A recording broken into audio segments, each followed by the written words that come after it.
Hello techies. Welcome to our brand new video series focused on helping you get the most of your experiences in life. Before we start the video, let's know about Upptalk. Upptalk is a live, interactive platform for software training, furnishing robust personalities who could take on universal business platforms.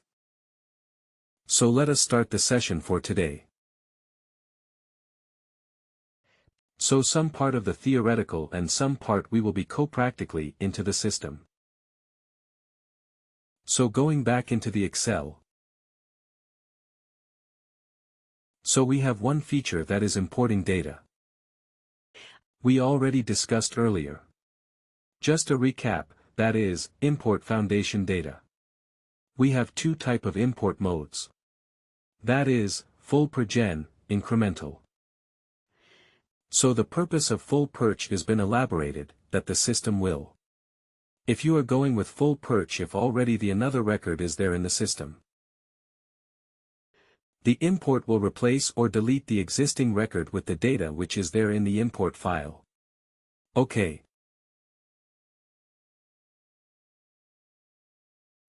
If that is the scenario, then we will go and choose full-purch. Incremental. Always gives us an historical data, so system will add the data. System will add the data in the import file to what already exists and the old record will be also there. Okay.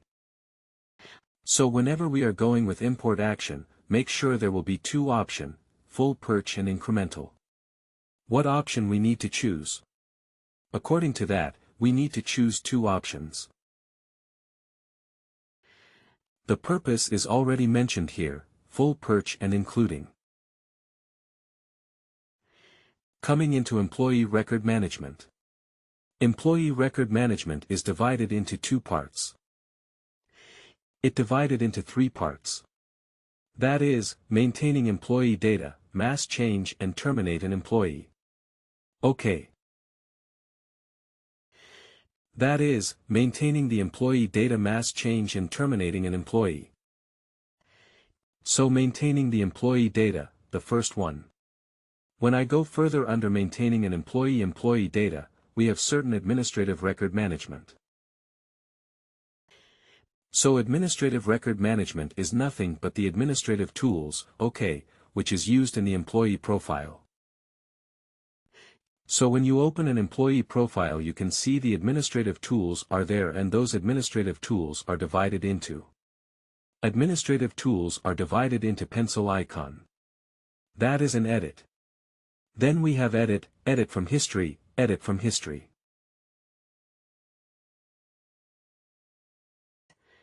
So when we go into an employee profile and in the employee profile when we go and see there are certain administrative tools are there. Those administrative tools are coming under the administrative record management. Okay. With the help of these administrative tools, we can able to maintain the employee data in employee profile. Okay. What are these administrative tools? We have the pencil icon, okay, where it specifies the edit option, okay. Then we have a clock icon, we show the edit from history. So when I go into employee profile, okay. So when I go into an employee profile, in the employee profile in the portal that you can see these icons, you can see these icons act as an administrative tool which help us for administrative record management how to maintain the employee data in the profile. Okay. So for that we are using these tools. So that only I just elaborated here. That is a pencil icon. Pencil icon specifies only the edit option. So when you go here, when you click on here, we only have the edit option when I take some data, date here, okay. We have the edit option okay. So edit means what? It will just override it. Correct, it will just override the existing one. That is the edit option. Okay. Also we have a clock icon. Clock icon means what edit with history. So that is that only it is showing with edit from history. So what is a edit pencil icon? It is, add the new information. OK. So here it is written by long overwriting the existing data. It does not require the event reason. OK. So when you are overwriting it, the event is not required. It will trigger the wall flow, OK. So same thing if I go back here. So here this one. If I go here and if I specify it date here, OK.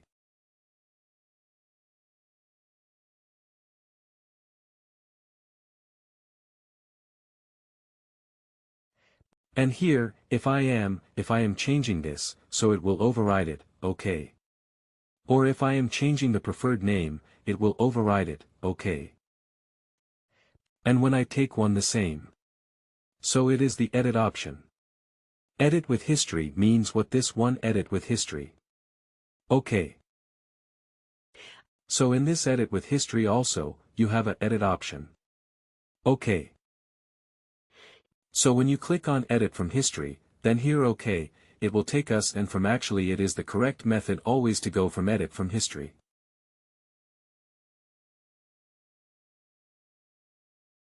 Rather going from the pencil icon OK. But if you are doing some testing and you want to have various scenarios for the testing purpose. So for creating the test cases. So one scenario you can go and do the testing from this one, that is, from the edit from history. Another scenario you can see, insert new record. Insert new record. Specify is that old record will be there and you will be having a new record. So when you click, and insert new record, OK, insert new record. You will be again specifying the date here, OK, and will be going with a new record, OK. And another option is that from the action OK. Only the job and componently it will work for the job and component OK. Otherwise, for the other portlets, we will be always going from the edit history, OK, or else you can able to.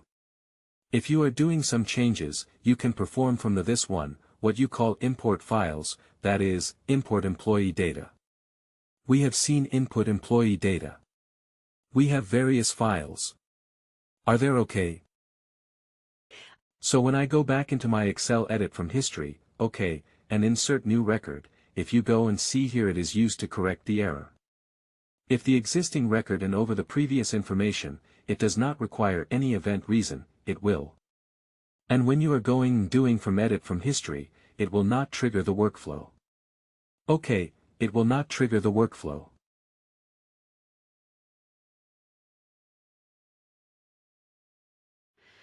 So whenever we are doing a testing as a consultant, we always go from the edit from history.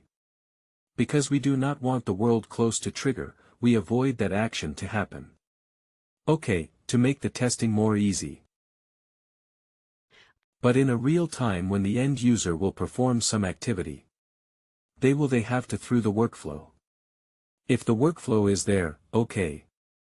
What is the workflow in the coming sessions or by end of this session? I will also give an over. OK, that is one thing. Insert new record. Add new information without overriding existing record. So we are adding some new information. Requires the event and event reason. It will not trigger a workflow. So requires an event and event reason. So when we went here, actually that option is not enabled. That is the reason it is not showing you the event and event reason. Otherwise, when you go with the history and when you go with the insert new record, generally, here the option should come. OK, here the option is not coming. Actually, here the two options will come, event and event reason, and that is controlled from the provisioning system. OK. So if the options are not showing here, it indicate that that is not enabled from the provision. That is the reason those options are not coming. But in a real time, when you go with the insert new record, it specifies the event and event reason. Okay, and in that case it will not trigger a workflow, okay. This basic information we should know, because some support ticket always come in this way, that when the end user is trying to perform something from the edit history it is giving, if there is some data inconsistency which will be showing, and when they are doing from insert new record, some other data inconsistency will be showing why it is showing, because we should know there are certain standard behavior of that particular feature.